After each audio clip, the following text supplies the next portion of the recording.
ஸ்ரீராமச்சந்திர பரபிரம்மணே நமஹ. தன்னுடைய புஷ்பக விமானத்தில் சீதையை கடத்திட்டு போகிறார் ராவணன். அடுத்து தன்னுடைய தங்க சூர்பனக ராமலக்ஷ்மணா மேலே புகார் சொல்லிட்டு சீதையை பற்றியும் சொன்ன பிறகு ராவணன் யோசிக்கிறார். வந்திருக்கிறவா மனுஷான்னாக்கா யுத்தத்தில் வாழவேன்னு அந்த பெண்ணை நான் கவர்ந்து வருவேன். வந்திருக்கிறவர் நாராயணன்னாக்கா அப்போ அவளை எதிர்த்து நின்று அவருடைய அம்புக்கு இரையாகி எனக்கு மோட்சம் கிடைக்கும்னு சொல்கிறதா வருது துளசிதாசனுடைய ராமாயணத்தில். இதுக்கு பின்னர் தான் அவர் போய் மாரீச்சனை வற்புறுத்துறார், மாயமானா உருவெடுக்கிறார், தனக்கு உதவுறதுக்கும் சொல்கிறார். இப்போ இதுக்கு முன்னையே ராமர் ஒரு திட்டம் வகுக்கிறார்.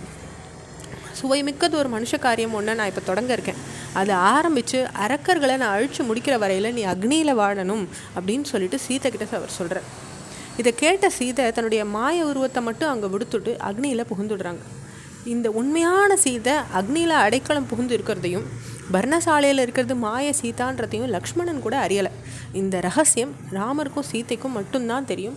அதுக்கு பின்னதான் மாயமானு வராரு அப்படின்னு சொல்லிட்டு ஒரு வரலாறு சொல்லப்படுறது.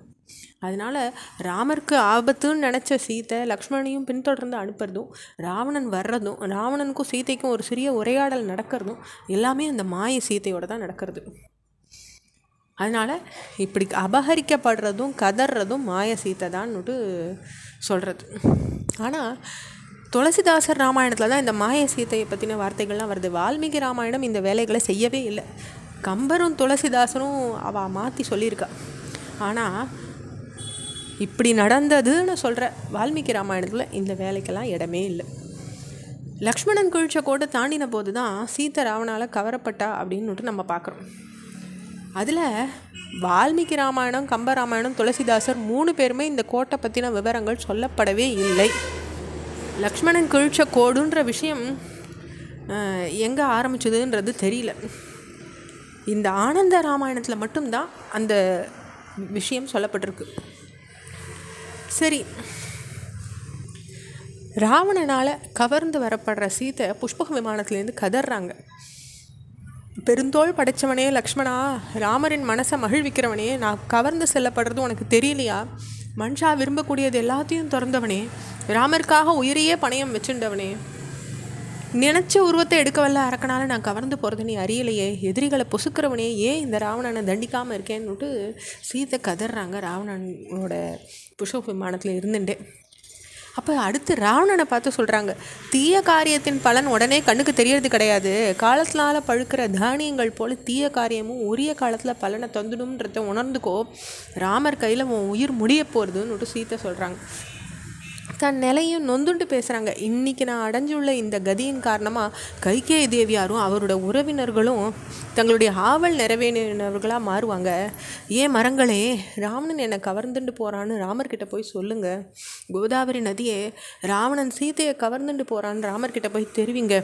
வன தேவதைகளே, என்னை அபகரிச்சுட்டு போகப்படுறத ராமருக்கு போய் தெரிவிங்கன்னு சொல்கிறேன். மிருகங்களின் பாதுகாப்பை நான் நாடுறேன், பறவைகளின் பாதுகாப்பை நான் கேட்குறேன். இப்போது யமனே, என்னை கவர்ந்துட்டு போனால் கூட என்னை மீட்டுடுற வல்லமை படைச்ச ராமருக்கு என் துன்ப செய்தியெல்லாம் தெரிவிங்க அப்படின்னு சொல்லி பல விதமாக ஓலமிட்டு அழறாங்க சீதை. அப்போது ஒரு மரத்தின் மேலே அமர்ந்திருக்கிற ஜட்டாயுவை அவங்க பார்க்குறாங்க சீதை. ஆழ்ந்த உறக்கத்தில் இருக்கார் ஜட்டாயு. சீதையின் கதறலை கேட்டு கண் விழிச்சுக்கிறார். ராவணன் அவளை தன்னுடைய புஷ்பக விமானத்தில் கவர்ந்துட்டு போகிறத பார்க்குறார். ராவணா கேளு, நான் கழுகுகளின் அரசன், என் பெயர் ஜட்டாயு. நீ என்ன காரியம் செய்ய துணிஞ்சிருக்க? இப்போது எல்லா உயிர்களுக்கும் நண்பராக இருக்கார் ராமர், நீயோ அவருடைய மனைவியை அபகரிச்சுட்டு போகிற. மாற்றான் மனைவியை தீன்றவனுக்கு பெரும் கேடுகள் நேருன்றது நீ தெரியாத விஷயமா? மற்ற மனுஷாலால் இகழத்தக்க காரியத்தை எந்த ஒரு மனுஷனும் செய்ய மாட்டானே. மற்றவா தீண்டாத வண்ணம் தான் மனைவியை பாதுகாக்கிறது ஒரு கடமை இல்லையா? பிறர் மனைவியையும் கூட அப்படி ஒருத்தன் காப்பாற்ற முனைய வேண்டாமா?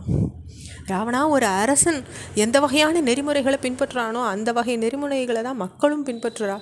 அதனால் தான் நன்மையும் சரி தீமையும் சரி அரசன்கிட்டமே நிலை பெற்று இருக்குது.